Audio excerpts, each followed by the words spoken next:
Karl Heinrich Marx was a revolutionary sociologist, historian, and economist. As co-author of the Communist Manifesto, he helped launch the modern socialist movement. He also wrote Das Kapital, the seminal text of the movement. This collection of works, along with others by Marx and Engels, constitutes Marxism's philosophical and political system. The ideas advanced by Karl Marx had a profound impact on the development of Western thought and economy, and that is why to this very day, his name refers to as a word, an adjective, and even a social theory. But how did it all start? Let's dive back into Marx's life. In a family of 9 children, Karl Heinrich Marx was the eldest son to survive. Heinrich's father and his Dutch mother were both Jewish. But around a year or so before Karl was born, Karl's father was baptized in the evangelical established church. Karl, at the tender age of 6, was also christened as a result. His Jewish heritage may have exposed him to prejudice and discrimination, which may have led him to question the role of religion in society and contributed to his desire for social change. Marx attended Trier's High School between the years 1830 and 1835. The school was under police watch because it was suspected of housing liberal faculty and students. During this time, Marx's writings reflected a Christian devotion and a desire for self-sacrifice for the benefit of humanity. His academic year at the University of Bonn began in October 1835. All the classes he took were in the humanities, covering topics like Greek and Roman mythology and history. He joined a poets' society that included some political militants and presided over the Tavern Club, which was at war with the more aristocratic student associations. There was, in fact, a politically subversive atmosphere among the student body at Bonn. Marx lived at a period when several students had been expelled, and others were still being jailed for trying to disrupt a session of the Federal Diet in Frankfurt. In 1836, Marx enrolled at the University of Berlin to study law and philosophy. His development as a thinker was due to his exposure to Hegel's philosophy, which was Berlin's prevailing school of thought. Initially, Marx resented Hegel's ideas, and the concept could be attributed as a contributing factor to his illness. The Hegelian influence was strong in revolutionary student culture. Thus, Marx joined the Doctor Club, a group whose members were deeply invested in the new literary and philosophical movement. Bruno Bauer, a young theology lecturer, was their leader.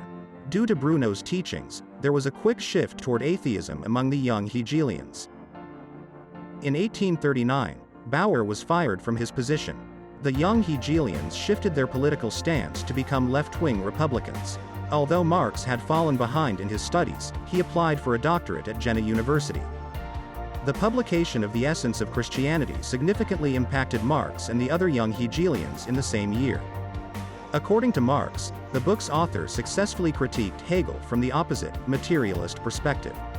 From then on, Marx sought to unite Feuerbach's materialism with Hegel's dialectic. In January 1842, Marx began writing for the Rheinische Zeitung, a brand new publication in Cologne. An essay on press freedom is prominent during this period in Marx's life. Censorship, which he saw as a moral evil since it involved peering into people's minds and emotions, led Marx to think that it could only lead to bad outcomes. Marx's newspaper's readership tripled. However, Prussian authorities ceased publication of it because of its radical nature, and Marx decided to co-edit a new magazine with the liberal Hegelian Arnold Ruge. In June 1843, following a 7-year courtship, Marx finally tied the knot with Jenny von Westphalen, whose half-brother rose to power in Prussia. While some family members disapproved of her marriage to Karl, Jenny's father was fond of him. They were only married for 4 months before making the journey to Paris, where Marx first met communist societies of French and German workingmen. He befriended a man named Friedrich Engels during the same time. When the Prussian government took action against Marx, he and Engels traveled to Brussels. Both worked closely together, and since they had come to the same conclusions, their efforts pooled. They produced Die Heilige Familie, a lengthy critique of the Hegelian idealism of the theologian Bruno Bauer. A lot happened after this, and Marx moved to Paris. However, he was again expelled and had to resort to London. Marx had hoped the economic crisis would spark a new wave of revolution. Still, when that dream dimmed, he was at odds with the alchemists of the revolution. The radicals mocked Marx for being a revolutionary who did nothing but give talks on political economy to the Communist Workers' Educational Union. And so Marx progressively ceased showing up to London communist gatherings. In 1852, he wrote a leaflet advocating on behalf of 11 communists who had been arrested and were being tried in Cologne for the revolutionary plot. Marx and Engels spent the following 12 years in isolation. Marx suffered both pecuniary hardships and emotional anguish from 1850 to 1864. His money had run out, and he had lost the motivation to look for work that would pay the bills. While crammed into 2 tiny Soho rooms for 6 years, the family made do on a diet of bread and potatoes. His children passed away, and he did not have enough money for the coffin.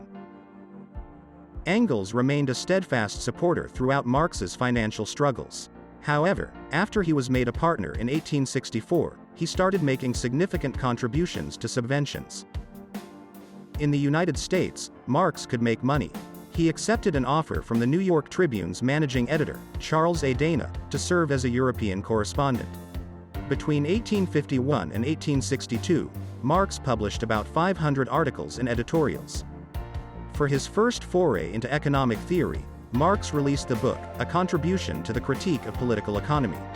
Although some manuscripts were released long after Marx's death, they are nevertheless considered significant works in their own right. Marx was still an unknown European political personality in 1870. The Paris Commune propelled him to international prominence. Marx also provided unwavering support for the Paris Commune when an insurrection there led to its proclamation. Marx's creative output dwindled throughout the following and final decade of his life. Because of his chronic mental depression, he focused his life on himself and his loved ones. Marx frequently visited health spas and even traveled to Algiers. Both the loss of his wife on December 2, 1881, and his eldest daughter, Jenny Longwet, on January 11, 1883, left him emotionally and psychologically devastated.